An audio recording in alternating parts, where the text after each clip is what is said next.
Et vraiment un rôle à complètement contre-emploi, même si finalement, qu'est-ce que c'est un contre-emploi pour Christian Bale?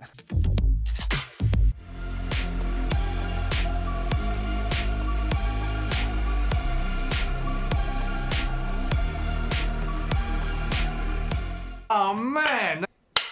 Christian Bale, le fameux, le caméléon. Un acteur qui a, depuis maintenant 3 décennies, nous sort des prestations assez incroyables. 4 décennies. 4 décennies, l'Empire du Soleil, 87. Peut-être qu'on en C'est vrai. parlera. Ah oui, c'est vrai. Donc acteur né au Pays de Galles, de parents britanniques, qui a donc commencé sa carrière aux États-Unis. Avec Steven Spielberg. Pas mal pour un premier film. Oui, exactement. Ça donne le ton. Ça passe. Ça donne le Ça ton. donne le ton, ouais. Ouais. Effectivement. Immense carrière de Christian Bale, acteur l'un des tout meilleurs de sa génération, et sûrement de l'histoire aussi finalement. Et qui est donc à l'affiche cette semaine dans The De Bride The Bride.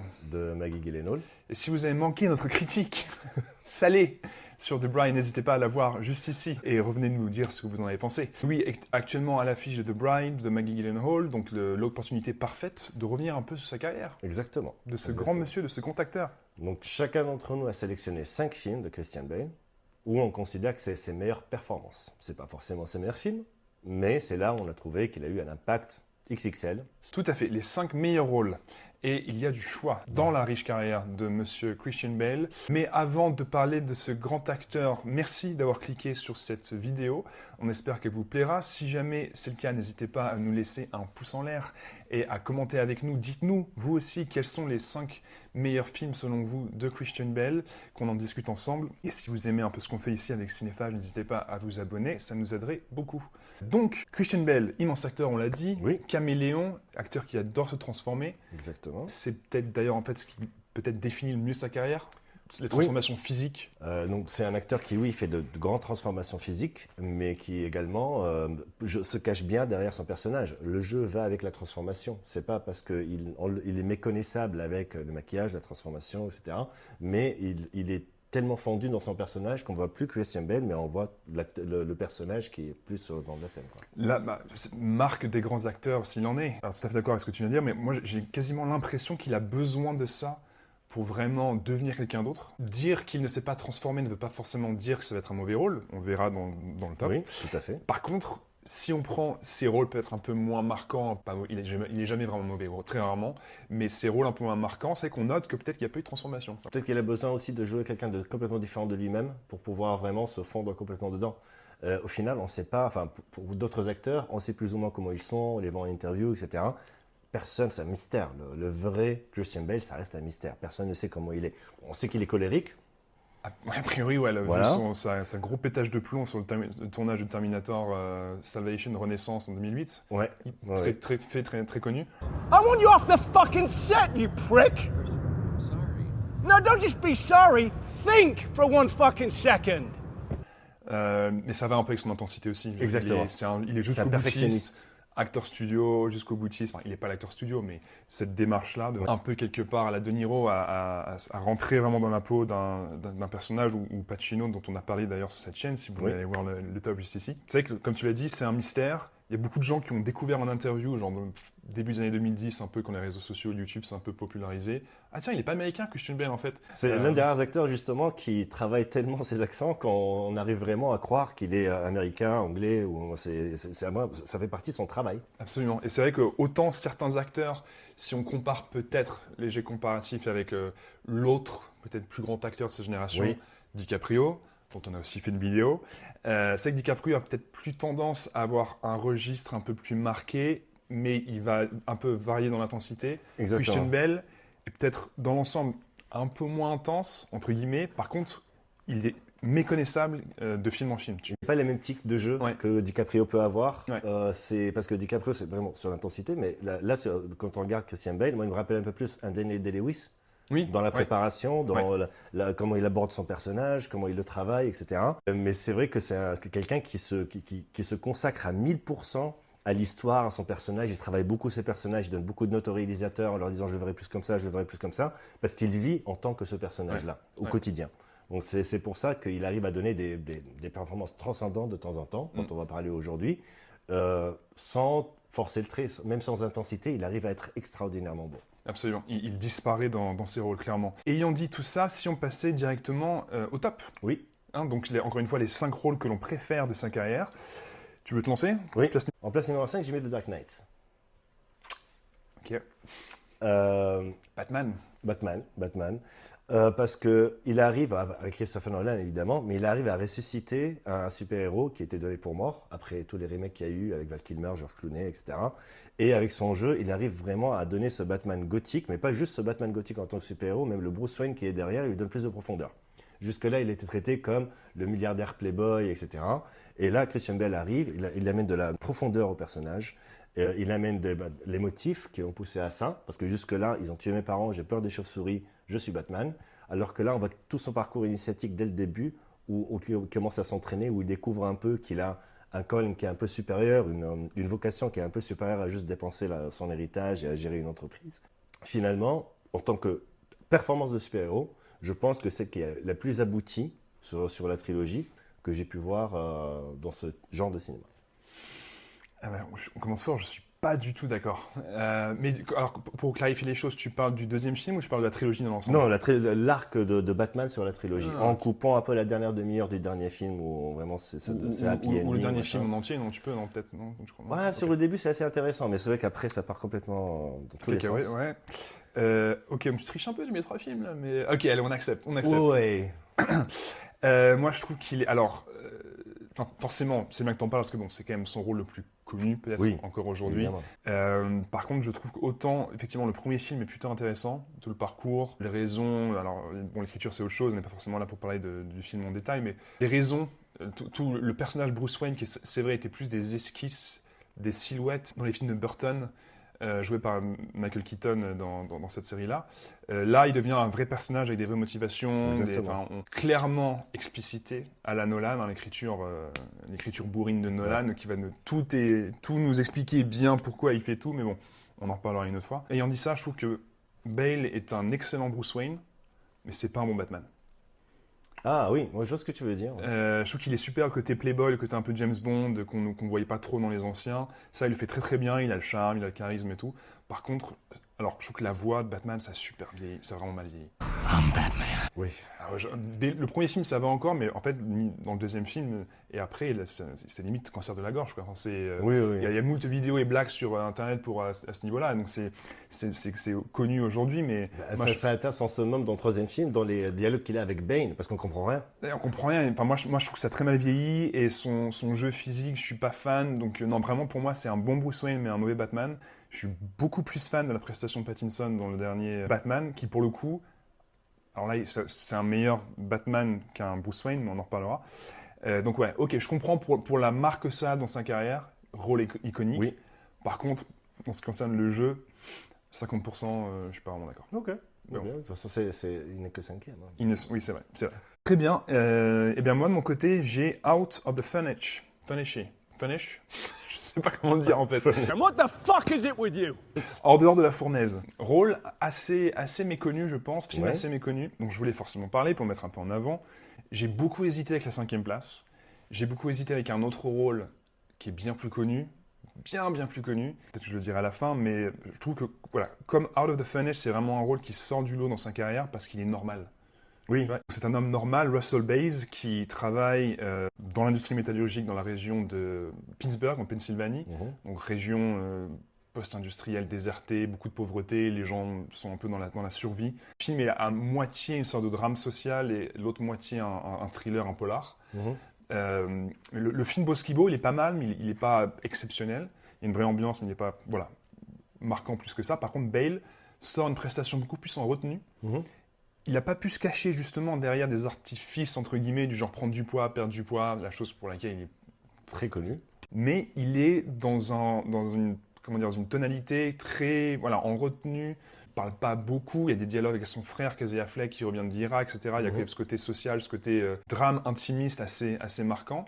Mais le film va un peu escalader progressivement dans le polar pur et dur. Il y a des scènes de violence sur la fin, etc. Avec un Woody Harrelson notamment qui bouffe les scènes. Et voilà, moi j'ai choisi ce film à la place d'autres rôles peut-être plus connu, parce que j'ai vraiment hésité, mais je trouve que c'est intéressant de voir ce rôle qui dénote par rapport au reste de sa carrière. Ouais, je Bale vois, ouais. sait aussi être calme, un mec normal, dans la retenue, et j'ai trouvé ça assez fort. Donc Out of the Furniture de Scott Cooper, sorti en 2013, film à redécouvrir. Très bien. Ouais, écoute, un peu surpris, mais ouais, je vois que tu veux C'est un en peu le venir. but aussi. Place Alors, numéro 4. Place numéro 4, 3h10 to Yuma. Oh! Attends. Oh, on est d'accord. On est d'accord. Bien joué. Oh, good for you! Bien joué. J'ai hésité, je sais plus où je l'avais mis, on est d'accord. C'est un western, bah, je suis pas un gros fan de western, Mhm. donc j'ai mis du temps à le voir, mais là, on l'a regardé, la claque. Excellent film, road movie ultra violent, ça se passe dans l'Ouest, un fermier doit escorter un hors-la-loi et il se fait rattraper un peu par ses hommes. Enfin, je pense que l'histoire est limite un peu alibi, c'est plus la relation qu'il a. C'est un duel d'acteurs. C'est un duel d'acteurs où en gros, ça passe de la haine à une sorte de respect mutuel, Mhm. non avoué, à travers les épreuves qu'ils vivent. Et enfin, dans l'aspect un peu seul contre tous, Ouais. il n'y a pas une énorme transformation physique. Elle a perdu un peu de poids, mais c'est pas non plus Non, il est plutôt normal. plutôt normal. Mais je trouve que c'est un de ses rôles les plus en retenue. Oui. Ça se joue beaucoup dans le regard, ça se joue beaucoup sur des non-dits, des choses comme ça. Donc Avec sa famille, son fils, la relation avec son fils. exactement. J'ai trouvé ce côté-là extrêmement touchant Mm. parce que c'est un homme qui a plus rien à perdre en fait, qui fait un peu, qui part dans des extrêmes pour pouvoir sauver sa famille et faire vivre sa famille. Et ce rôle-là de père taciturne, dos au mur, qui se retrouve à devoir devenir une sorte de super-héros finalement pour pouvoir survivre, c'est pas un rôle qu'il joue souvent. Mais c'est vrai que je suis tout à fait d'accord avec toi. C'est un mec normal Oui, qui est dans une situation extraordinaire. exactement. Où du coup, donc pour rappeler un peu l'histoire rapidement du film, il va devoir escorter le personnage joué par Russell Crowe, qui s'appelle Ben Wade dans le film. Il va devoir l'escorter jusqu'à une petite ville de l'Arizona où lui et quelques autres membres je crois que c'est le FBI ou c'est des Marshals, Le Marshall, des Marshals, ils vont devoir donc le mettre dans un train, donc le 3h10 pour Yuma, où à Yuma il va être jugé et Exactement. probablement. C'est une escorte de prisonniers qui Voilà. tourne mal finalement. Ouais. Et la relation avec Crowe est.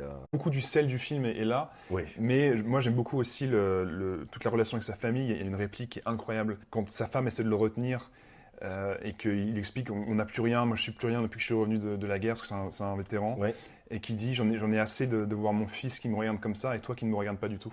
Oui. Cette réplique, elle est incroyable. Elle est, Et là, très puissante. sa femme, elle dit rien et après il part du coup escorter le personnage de Crowe. Et la façon dont il la délivre aussi, bah, justement, c'est ce genre de scène-là qui m'ont fait adorer ce film. Ouais. C'est juste, sans fioriture. Ouais, Et donc, voilà, se justesse. transperce. Et la fin, moi, les dernières 10 minutes, à chaque fois, j'ai vu le film, je crois 3 ou 4 fois, mais à chaque fois, les dernières minutes, Ouais.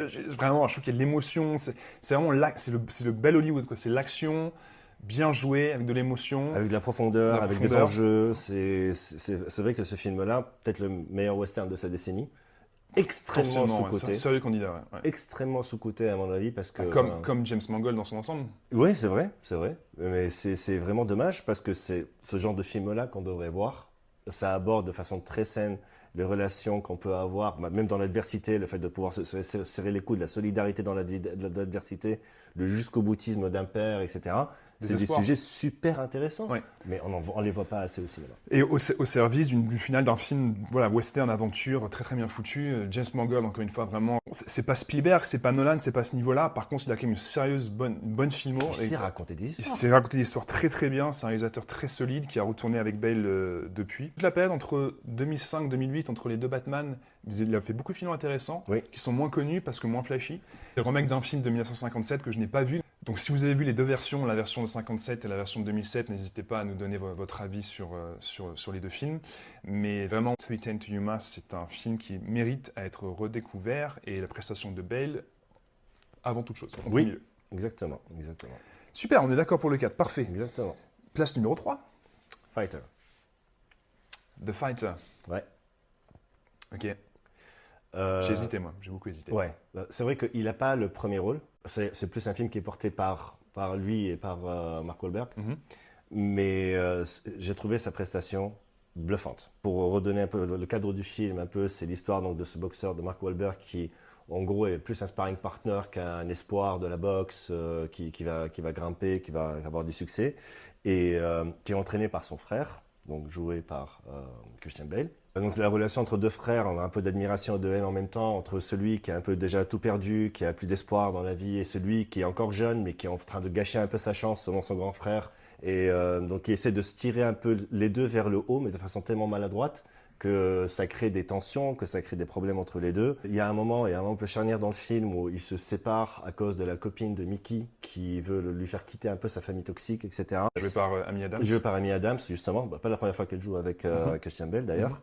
Et donc, il y a cette dynamique qui se crée où, en gros, on pense qu'ils vont se séparer et c'est là qu'on voit que la puissance des liens familiaux, en fait, ne disparaît pas tout de suite et qu'ils essaient quand même de se chercher parce que même s'il y a ces conflits entre les deux, ils sont un peu interdépendants. Ils réalisent qu'ils ne peuvent pas survivre l'un sur l'autre. Leur relation est un peu le cœur du film. Oui. Parce que honnêtement, la partie boxe... Pour moi, c'est pas un film de boxe du tout.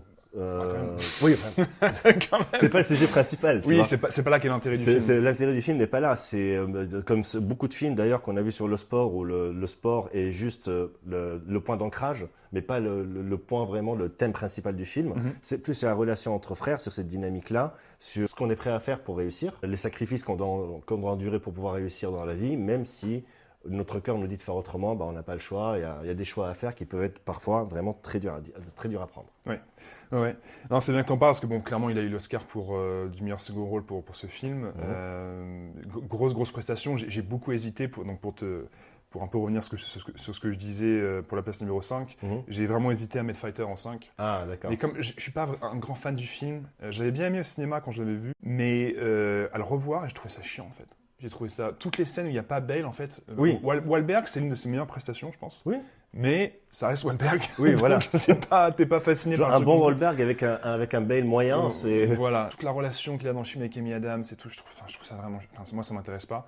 Donc, je trouve que le film, j'ai trouvé ça pénible à le revoir. Et par contre, Bale, effectivement, la prestation, hors norme, il a perdu du poids, pas autant que dans certains de ses autres rôles, dont on reparlera peut-être. Oui. Mais il s'est quand même transformé, la façon dont il parle, la façon dont il est méconnaissable. Donc, c'est le Bale au plus haut niveau. Mais c'est vrai que moi, je ne l'ai pas mis dans mon top, j'ai après avoir longuement hésité parce que le film, je ne suis pas un grand fan. C'est pas un grand film, je suis d'accord. Il y a beaucoup de tics. Ça m'a fait penser. À un moment, je me suis dit, je suis en train de regarder Rocky à Boston.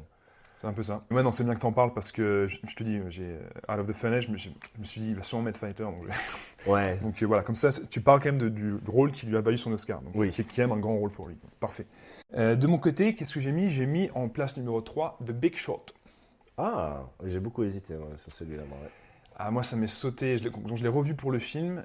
Film de Adam McKay, avec qui il retournera plus tard pour Vice en 2018, si je ne m'abuse, peut-être 2018. Film choral, donc sur la crise des subprimes en 2008 et ses mécanismes. Le reste du casting incroyable, Brad Pitt, Ryan Gosling, Steve Carell, qui est dans l'un de ses meilleurs rôles aussi. Mais je trouve que le film n'est jamais mieux que lorsque Bale est à l'écran. Il a la première scène du film, je crois, où il donne un entretien d'embauche à un gars qui arrive pour travailler dans son fonds d'investissement. Donc, ça s'appelle Michael Burry dans le film. C'est clairement inspiré directement de l'histoire vraie de la crise des subprimes. Donc, beaucoup des personnages à l'écran, voire tous potentiellement, sont véritables. Et dès la première scène, où tu le vois, il parle un peu de lui, il donne un peu des clés de qui il est, parce qu'il va être le manager de ce gars-là à qui il fait passer un entretien. Tu comprends qu'il a un œil de verre, tu comprends qu'il est autiste, tu comprends qu'il a vraiment des maniérismes et tout, qu'il est mal à l'aise avec les gens, mais il y a un peu tout ça qui est contenu dans cette scène qui dure peut-être 2-3 minutes. Et quand on le revoyait dans le film, j'ai eu cette scène, j'ai fait « Ok, ça c'est l'un de ses meilleurs rôles, clairement ». C'est vrai, il arrive à véhiculer énormément d'informations avec très peu de mots et juste avec la gestuelle, etc. Mais surtout, il est absolument, encore une fois, méconnaissable. C'est pas le Christian Bale de Batman, c'est quand même un gars qui est malaise avec les autres, qui a vraiment des gros types de comportements, qui est hyper solitaire. Et dès qu'il est à l'écran, il bouffe l'écran, on voit que lui. Les meilleures scènes du film sont celles où il est à l'écran, donc ce gars qui va se rendre compte de la crise des subprimes avant qu'elle n'arrive et qui va parier en fait contre les banques, contre les institutions financières pour tenter de s'enrichir avant que tout se casse la gueule, si on simplifie énormément, mais c'est un peu ça l'idée. Et vraiment un rôle à complètement contre-emploi, même si finalement, qu'est-ce que c'est un contre-emploi pour Christian Bale ? Justement, il n'y a pas vraiment de normes là sur le coup. Et alors c'est qu'on ne le voit pas forcément beaucoup à l'écran, parce qu'il y a quand même, on l'a dit, beaucoup d'autres excellents acteurs qui prennent de la place dans le film, mais les meilleures scènes sont avec lui. C'est un rôle qui est, je pense, dans son ensemble, on ne pense pas forcément à ce rôle-là quand on pense à ses meilleurs. Et pour moi, je trouve qu'il est incroyable. méconnaissable et aussi jubilatoire parce qu'il y a des scènes de comédie décalée presque qui sont... D'ailleurs, je pense que c'est l'un des seuls films où Christian Bale arrive à faire rire un peu, parce que c'est pas C'est trop vrai. son truc. C'est vrai, c'est vrai qu'il ne sait pas trop... dans ses rôles en général, c'est pas trop marrant. C'est vrai que là, il y a des scènes un peu de comédie qui ont un ton un peu décalé. Ouais. Anecdote, il a appris à jouer de la batterie pour une scène en particulier où on le voit se défouler complètement, où il sort toute la frustration qu'il a en lui. Voilà, l'un de ses meilleurs rôles, je pense assez... Voilà, en tout cas méconnu, sous-estimé, The Big Short, 2015, Adam McKay, à revoir. Oui, très bon film, c'est vrai. Place numéro 2. Là, franchement, j'ai tiré la pile aux fesses. Ok. Et c'est le machiniste qui se retrouve en numéro 2. Ouais, bah oui, The Machinist. Oui, Oui. ouais, c'est Pas mal. J'ai regardé 2 ou 3 ans après sa sortie, j'étais encore assez jeune, on va dire. Enfin, c'est un film qui m'a terrorisé pendant des années. Donc c'est un rôle qui a sa plus grande transformation physique, où il a dû perdre énormément de poids, une quarantaine de kilos, pour en faire une cinquantaine. Mais c'est pas juste ça, parce que c'est vrai qu'avoir cette apparence-là, ça aide. Pour raconter un peu l'histoire du film, c'est l'histoire de Trevor, un ouvrier dans une usine, qui n'a pas dormi depuis 1 an. Et forcément, il commence à avoir des hallucinations, il devient paranoïaque. Il travaille dans une usine où tout le monde l'évite un peu, donc il commence à douter de sa santé mentale. Et donc ça se voit à travers son corps, où les images me hantent encore aujourd'hui. Et même dans son jeu, parce qu'au moment où il commence à trouver les post-it sur son frigo, commence un peu à creuser pour trouver un peu, pour essayer de comprendre pourquoi il ne dort pas en fait. Et pendant tout le film, qui n'est pas très long, heureusement d'ailleurs, on voit sa descente aux enfers mentales, suite à sa descente aux enfers physiques. Et j'ai trouvé que sa façon de jouer la paranoïa, sa façon de mener l'enquête avec le peu d'énergie qui lui reste, d'un point de vue cinématographique, c'est incroyable. J'ai rarement vu une transformation comme ça. C'est le rôle d'une vie quasiment, alors peut-être pas en termes de notoriété, mais en termes d'impact, en termes de ce que peut faire un acteur pour aller jusqu'au... Exactement. Parce que c'est vrai qu'on parle beaucoup forcément de sa transformation physique, son visage, la façon, ses yeux hallucinés pendant tout le film, qui sont, alors du coup, notamment le résultat direct de sa transformation physique. Oui. Il le dit quand il parle il dit qu'il a méga déconné, quoi, qu'il n'aurait pas dû aller Oui. jusqu'à... C'était entendu qu'il allait perdre du poids, mais genre il est allé 10 ou 12 kilos trop bas, tu vois, il mangeait je crois une boîte de thon et une pomme par jour. C'est tout, ouais. Un C'était son délire. régime alimentaire. Mais du coup, il parle de cette époque avec une quasi-fascination en disant « J'avais une capacité de concentration qui était incroyable, il y a des interviews un peu sur YouTube et sur Internet, je pouvais lire genre 2 bouquins, enfin un bouquin en une fois, en une session de lecture, je passais mon temps à lire et à être stable comme ça, donc en fait, son corps était quasi inutile. Oui.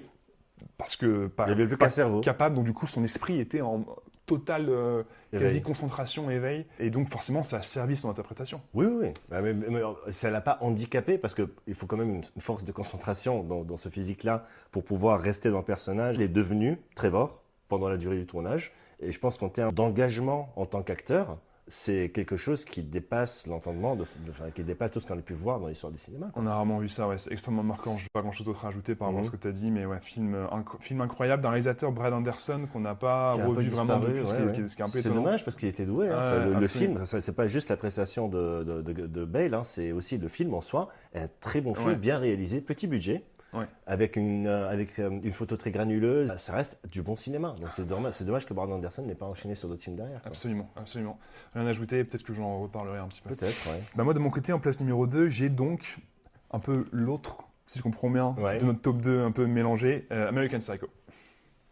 Évidemment. Évidemment, moi personnellement, quand j'ai fait ce top, quand je l'ai préparé, j'ai eu American Psycho qui arrivait très très très rapidement, dès le début. Son rôle de quasi-révélation avant Batman, donc c'est un peu le rôle qu'il a confirmé aux yeux de l'industrie, avant qu'il soit confirmé aux yeux du public avec Batman, c'est un peu ça l'idée, je pense. Je pense que l'impact d'American Psycho, c'est surtout sur la pop culture.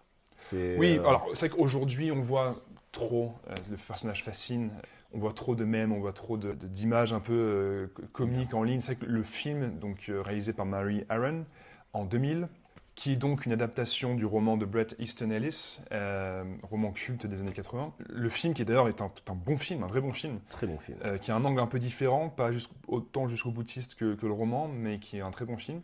C'est un peu un film générationnel. C'est devenu, avec le temps, c'est devenu un peu un film générationnel, parce qu'il montrait vraiment une partie idéalisée de l'Amérique avec de l'argent. Vu que maintenant ce temps-là est un peu révolu, son personnage reste un peu figé dans sa génération. Je ne sais pas si le temps a évolué. Par contre, oui, les codes de l'époque sont un peu révolus. Peut-être la façon de parler, les choses qui se disaient à ciel ouvert sans souci, le racisme apparent, L'importance d'une carte de visite. l'importance d'une carte de visite, les coiffures, enfin, c'est les yuppies de Wall Street des années 80. Finalement, c'est une comédie noire, c'est une satire en fait, American Psycho. Oui, C'est une satire, ça peut être un thriller aussi un petit peu, mais c'est beaucoup... c'est une satire très violente. c'est une satire voilà, très, très noire, incompris par beaucoup de gens qui voient Bateman, donc Patrick Bateman, son rôle dans le film, comme un gars iconique, etc. Alors que le gars, c'est une sous... Oui, Voilà. c'est justement, je pense que c'est une partie aussi de ce qui a construit le mythe du film. Ouais. C'est l'incompréhension de ce que le film, en fait, le discours du la film. récupération par les Exactement. masculins. On l'idéalise, on l'idolâtre même. Ça devient une icône pour une frange de la population, alors que c'est pas du tout le thème du film. Le thème Ouais. du film, ça faut pas être comme ça en vrai. Ouais, absolument. Mais donc pour revenir à son rôle, alors physique de playboy, où voilà, encore une fois, il s'était un peu transformé pour le film, il a beaucoup de sport. Voilà, on le voit dans les scènes d'intro, la scène d'intro, comment dire, culte, où il parle de sa routine avec une voix très monotone, avec une ambiance glacée dans son appartement de Manhattan. Le film est aussi devenu une collection de scènes mythiques comme ça. Oui.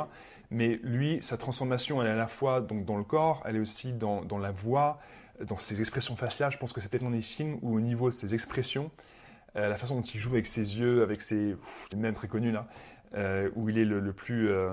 c'est pas Jim Carrey, mais on est un peu dans cette idée, quoi. Il malaxe un peu Il joue beaucoup avec son visage. visage. Et vraiment, entre les scènes de la carte de visite, où tu le vois en train de paniquer, Ouais. la scène est comique parce que c'est ridicule, mais lui, Oui. il est en panique. Et la façon Exactement. dont il joue la panique est vraiment extrêmement convaincante.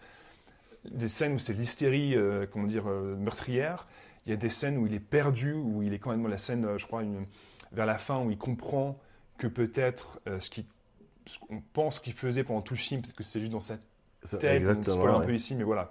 Revoyez American Psycho, bien sûr. Il y a vraiment plusieurs états, c'est qu'il n'y a pas que les mêmes, il n'y a pas que le côté cool, costard, coupe de cheveux années 80, etc., et les mentions à Phil Collins. Le personnage prend un vrai chemin quasiment introspectif dans le film. Donc c'est un film qui est super intéressant, une prestation Surpuissante. bigger than life, comme on dit, Ouais. devenue iconique pour de bonnes raisons. Et donc American Psycho, si vous ne l'avez pas vu, il faut le revoir.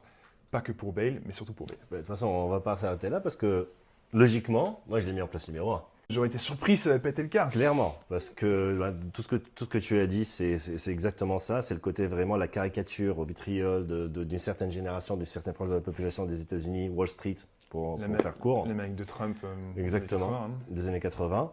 Et moi, je l'ai mis en premier, non seulement parce que, pour tout ce que tu as dit, mais aussi parce que je pense que dans le rôle où tu joues le masque, c'est l'acteur qui a fait la plus belle prestation. Parce qu'on sent que Patrick Bateman, il a le masque du beau gosse, du playboy de Wall Street. En dessous, il y a un gamin qui est terrorisé, qui essaye juste de surenchérir en permanence pour arriver au même niveau que ses pairs. Et il se voit toujours comme le challenger. La scène, il y a une réplique où il dit I just want to fit in, je veux juste m'intégrer. Exactement. C'est Mais sauf que la différence entre ce qu'il y a à l'intérieur et ce qu'il montre au monde, le côté mec ultra confiant sur de lui, qui ne rate rien, qui a toujours le meilleur du meilleur du meilleur. Enfin, son premier meurtre, c'est un collègue qui avait juste un meilleur appartement que lui. Donc ça prouve le côté compétition qu'il a, mais qui est vraiment motivé par un trauma énorme à l'intérieur de lui. une perte de repère. Son seul repère, c'est le succès. Donc il doit toujours aller plus loin, plus loin, plus loin. C'est conditionné par son travail, évidemment, à Wall Street. C'est conditionné par les gens qui sont autour de lui. Et vu que lui, il n'a plus aucune inhibition et qu'il est dans un excès qui dépasse les autres, c'est comme ça qu'il a des accès meurtriers. C'est comme ça qu'il devient vraiment ultra cynique. Ou pas. Ou pas, oui, ou pas, c'est vrai, c'est vrai. On spoil un peu là, mais il y a ceux qui pensent que tout s'est passé dans sa tête, le film devient Fight Club, en gros. Et il y a ceux qui pensent que c'est vraiment arrivé et qu'à la fin, c'est juste la perte de raison qui lui fait complètement perdre de vue la réalité. Et comme il perd complètement de vue de la réalité, il ne sait pas ce qui est vrai de ce qu'il a imaginé, tu vois. Ouais, c'est vrai que c'est la question vers la fin du film, mais au final, c'est pas ce qui est le plus intéressant. C'est vraiment, comme tu as dit, le portrait d'un certain groupe, d'une certaine Amérique et de ce gars qui est complètement perdu. Rien à rajouter, c'est son gros. Peut-être avec Batman et du coup, The Machinist que j'ai mis en numéro 1. Évidemment. The Machinist qui, pour moi, reste sa performance de par la transformation physique, de par la qualité du film, de par ses expressions faciales qui. C'est quand même le gars qui, 6 mois plus tard, jouait Batman, quoi. Exactement. C'est quand même incroyable de se dire qu'en 2004, il commence l'année, il joue dans Machinist, il l'a fini, il fait 90 kilos et il est Bruce Wayne Batman, quoi. Ouais. Forcément, on se souvient de Machinist et on se souvient de son rôle via en premier sa transformation physique, Oui. mais le côté halluciné du film, le côté entre deux réalités, la vulnérabilité qu'il propose à chaque instant, il est vraiment, il est mal vu comme tu l'as dit dans l'usine, il devient un peu un paria, il est un peu traqué, c'est quasiment un peu une bête traquée dans le film quelque part, et à la fois qui se perd en lui-même et qui est traqué par les autres.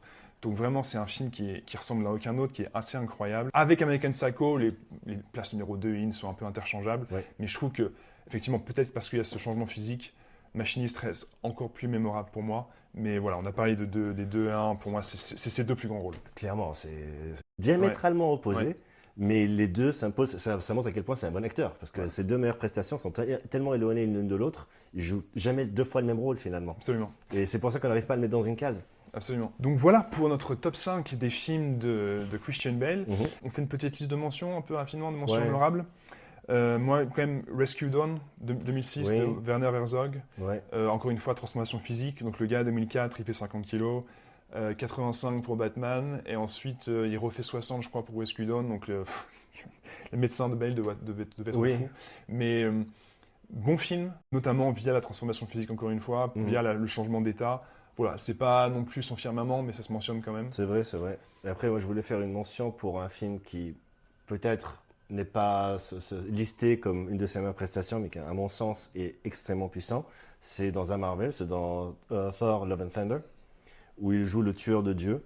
Le film est une purge totale, hein. C'est l'un des pires Marvel qui a été réalisé, je pense. Mais son rôle, la façon dont il joue cet homme qui a tout perdu, mais qui se retrouve avec un pouvoir infini, et qui commence à son entreprise de vengeance parce qu'on tue sa fille et donc il se rebelle contre les dieux et commence à les tuer les uns après les autres. Son jeu est hypnotique, une vraie masterclass d'acting en plein milieu d'un film qui est une purge absolue, qui dénote tellement que ça m'a complètement hypnotisé. Je me suis dit, ah ouais, Christian Bale, ok, il fait un Marvel, mais il le fait à sa manière, tu vois. Ouais, hyper isolé alors. Je l'ai pas vu moi personnellement, je me suis épargné ça. Il y a des campés sur YouTube où il y a juste lui, incroyable.